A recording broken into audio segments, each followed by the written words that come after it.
ಏನು ಹೇಳ್ತೀರಾ ಸರ್? ಸರ್ಕಾರ ಕೂಡ ಈಗ ನಾವು ಎಲ್ಲೆಲ್ಲಿ ಬಾರ್ಡರ್ RTO ಚೆಕ್ ಪೋಸ್ಟ್ ಇದೆಯೋ, ಜಲ್ಕಿ ಬಾರ್ಡರ್ ಚೆಕ್ ಪೋಸ್ಟ್ ಆಗಲಿ, ಅತ್ತಿಪಲ್ಲಿ ಬಾರ್ಡರ್ ಚೆಕ್ ಪೋಸ್ಟ್ ಆಗಲಿ, ನಿಪ್ಪಾಣಿ ಬಾರ್ಡರ್ ಚೆಕ್ ಪೋಸ್ಟ್ ಆಗಲಿ, ಆಮೇಲೆ ಇಲ್ಲಿ ಆಂಧ್ರ ಪ್ರದೇಶದಲ್ಲಿ border check post, Telangana border check post, ಎಲ್ಲ ಬಾರ್ಡರ್ ಚೆಕ್ ಪೋಸ್ಟಲ್ಲಿ ನಮ್ಮ ಲಾರಿ ಮಾಲೀಕರು ತಂಡ ಇವತ್ತು ಮೆಮೊರಂಡಮ್ ಕೊಡ್ತಾ ಇದ್ದಾರೆ.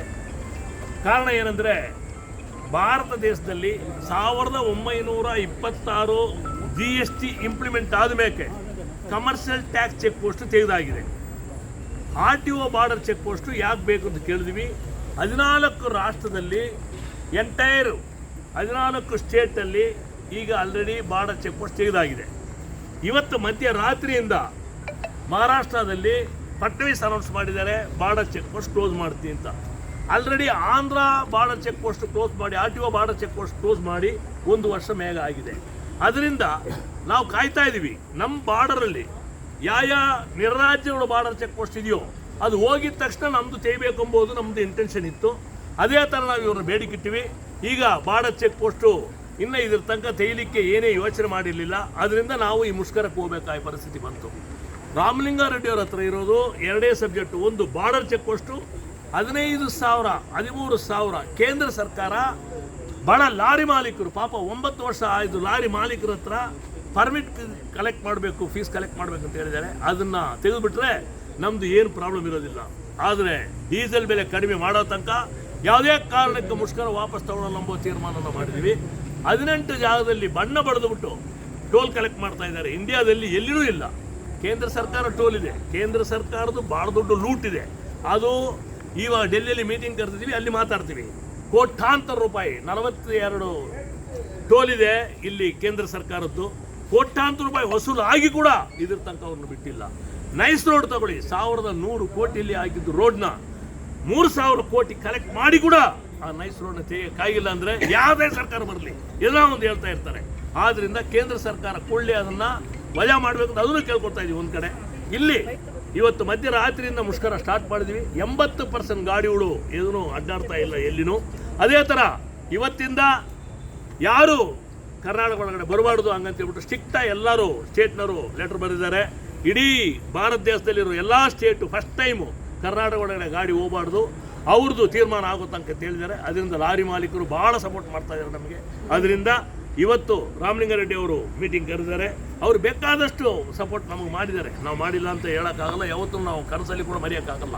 ಚಾಲಕರಿಗೆ ನಿಗಮ ಮಾಡಿದ್ದಾರೆ. ಅದೇ ಥರ 8ನೇ ಕ್ಲಾಸ್ ಓದಿದ್ರೆ ಲೈಸೆನ್ಸ್ ಅಂತ ಕೇಂದ್ರ ಸರ್ಕಾರ ಮಾಡಿದ ಆರ್ಡರ್ನ ಸ್ಕ್ವಾಶ್ ಮಾಡಿ ನಮಗೆ ಅದರಲ್ಲಿ ದೊಡ್ಡ ಹೆಲ್ಪ್ ಮಾಡಿದ್ದಾರೆ. 1,50,000 ನ್ಯಾಷನಲ್ ಪರ್ಮಿಟ್ನ 15,000ಕ್ಕೆ ತಗೊಂಬರ್ಲಿಕ್ಕೆ ಬೇಡ ಸರ್ಕಾರ ನೀಡಿಲ್ಲ ಇಲ್ಲ ಅಂತ ಹೇಳ್ಬಿಟ್ಟು ಹೇಳಿಲ್ಲ.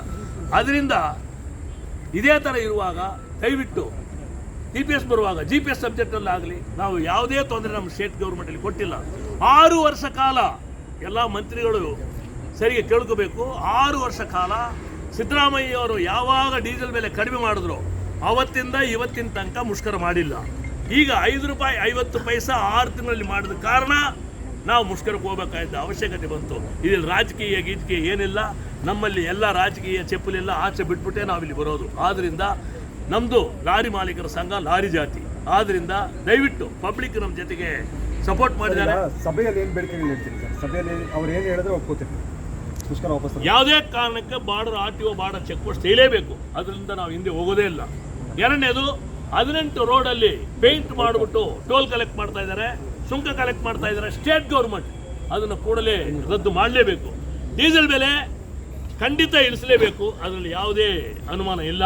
ಸರ್ಕಾರ ಈ ಬೇಡಿಕೆಯನ್ನು ಒಪ್ಕೊಂಡ್ರೆ ನಾವು ಮುಂದೆ ಮುಷ್ಕರ ಬಗ್ಗೆ ಚರ್ಚೆ ಮಾಡ್ತೀವಿ. ಇಂದೋರ್ ಚರ್ಚೆ ಮಾಡೋಕ್ಕೆ ಯಾವುದೂ ಇಲ್ಲ. ಅದೇ ಥರ ನೋ ಎಂಟ್ರಿ, ಚಿಕ್ಕ ಚಿಕ್ಕ ಗಾಡಿಗಳು ಅಲ್ಲಲ್ಲಿ ವಾಹನಗಳು ಪಾಪ ಪರದಾಡ್ತಾ ಇದ್ದಾರೆ. ಫ್ಲವರ್ ತೊಗೊಂಬರ್ತಾರೆ, ಫಿಶ್ ತೊಗೊಂಬರ್ತಾರೆ, ಚಿಕನ್ ತೊಗೊಂಬರ್ತಾರೆ, ವೆಜಿಟೇಬಲ್ ತೊಗೊಂಬರ್ತಾರೆ, ಹಾಲು ತೊಗೊಂಬರ್ತಾರೆ.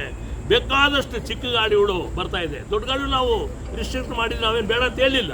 10 ಕಿಲೋಮೀಟರ್ ಒಳಗಡೆ ಆ ಗಾಡಿಗಳು ಪಾಪ 24 ಗಂಟೆ ಅಡ್ಡಾಡ್ತಾರೆ. ಗಾಡಿನ 5 ಗಂಟೆ ಅಂತ ಅಡ್ಡಾಡಬೇಕು ಅಂತ ಹೇಳಿದ್ರೆ ಯಾವ ಥರ ನ್ಯಾಯ ಇದೆ? ಕಮಿಷನರ್ ಸಾಹೇಬರು ಕೂಡ ಒಂದು ನಮಗೆ ಮನಸೊಲಿಸಿ ಇದನ್ನು ಅಲೋ ಮಾಡಲಿಕ್ಕೆ ಒಂದು ಪ್ರಯತ್ನ ಮಾಡಬೇಕು ಅಂತ ಕೇಳ್ಕೊಳ್ತೀನಿ. ಇಲ್ಲ ಭರವಸೆ ಲಿಖಿತ ಮೂಲಕ ಬಂದ್ರೆ ನಾವು ವಾಪಸ್ ತಗೊಳ್ಳೋದು. ನಾವು ಯಾವಾಗಲೂ ನಮ್ಮ federation of Karnataka lorry owners and agent association ಒಂದು ರೈಟಿಂಗಲ್ಲಿ ಬಂದ ಮೇಲೇ ನಾವು ಮುಂದೆ ಹೋಗ್ತೀವಿ. ಒಂದು ವೇಳೆ ಮುಂದುವರೆದ್ರೆ ಯಾವ ಥರದ ಮುಷ್ಕರ ಇರುತ್ತೆ ಅಂತ ಇದೇ ಈಗ ಈ ಥರ ಇರುತ್ತೆ, ನಾಳೆ ನಡೆದು ಇನ್ನೂ ಬಿಗಿ ಆಗುತ್ತೆ. ಆಮೇಲೆ ಎಸೆನ್ಷಿಯಲ್ ಕಮ್ಯುನಿಟಿ ಕೂಡ ಅವ್ರವ್ರ ಇನ್ಸಾನ ಅಂತ ಹೇಳ್ಬಿಟ್ಟು ಬಂದ್ಬಿಟ್ಟಿದ್ದಾರೆ. ಯಾಕಂದ್ರೆ ಅವ್ರಿಗೂ ಎಫೆಕ್ಟ್ ಆಗಿದೆ. ಇವತ್ತಿನ ತನಕ ಡೀಸೆಲ್ ಆಗಲಿ, ಹಾಲು ಆಗಲಿ, ಸ್ವಲ್ಪ ವೆಜಿಟೇಬಲ್ ಆಗಲಿ, ನಾವು ಎಸೆನ್ಷಿಯಲ್ ಕಮ್ಯುನಿಟಿಗೆ ಮೆಡಿಸಿನ್ಗೆ ನಾವು ತೊಂದರೆ ಕೊಟ್ಟಿಲ್ಲ. ನಾವೀಗ ಅವರೇ ನಿಲ್ಲಿಸಿಂದ ಬಂದರು, ನಾವೇ ಬೇಡ ಅಂತ ಹೇಳಿದ್ದೀವಿ. ಇನ್ನು 2 ದಿನದಲ್ಲಿ ಭಾಳ ಬಿಗಿ ಆಗುತ್ತೆ. ಪಬ್ಲಿಕ್ ಎಲ್ಲ ನಮ್ಮ ಜೊತೆಗೆ ಎದ್ದು ಬರ್ತಾರೆ. ಕಾರಣ ಏನಂದರೆ ಇದು ನಾರ್ಮಲ್ ಸಬ್ಜೆಕ್ಟ್ ಅಲ್ಲ. ಆದ್ದರಿಂದ ಸಾಮಾನ್ಯ ಜನಗಳಿಗೆ ಭಾಳ ದೊಡ್ಡ ಏಟಾಗುತ್ತೆ ಈ ಡೀಸೆಲ್ ಬೆಲೆ ಜಾಸ್ತಿ ಮಾಡಿ. ಸರ್, ಈಗ ಡೀಸೆಲ್ ವಿಚಾರ ಇರುವಂಥದ್ದು ಸಿಎಂ ಹತ್ರ. ಸಿಎಂ ತಮ್ಮ ಮಾತುಕತೆಗೆ ಕೂಡ ಕರೆದಿಲ್ಲ, ಸಾರಿಗೆ ಸಚಿವರು ಮಾತ್ರ ತಮ್ಮ ಮಾತುಕತೆ ಕರೆದಿಲ್ಲ. ಸಾರಿಗೆ ಸಚಿವರು ನೆನ್ನೆನೇ ಫೋನ್ ಮಾಡಿದ್ರು, ಇವತ್ತು 1:30 ಗಂಟೆಗೆ ಬರೋಕ್ಕೆ ಕೇಳಿದ್ದಾರೆ. ಆದ್ದರಿಂದ ಇವಾಗ ಹೋಗ್ತಾ ಇದ್ದೀವಿ. ಚೀಫ್ ಮಿನಿಸ್ಟರಿಂದ ಏನು ನಮಗೆ ಫೋನ್ ಕಾಲ್ ಬಂದಿಲ್ಲ. ಸರಿ ಸರ್.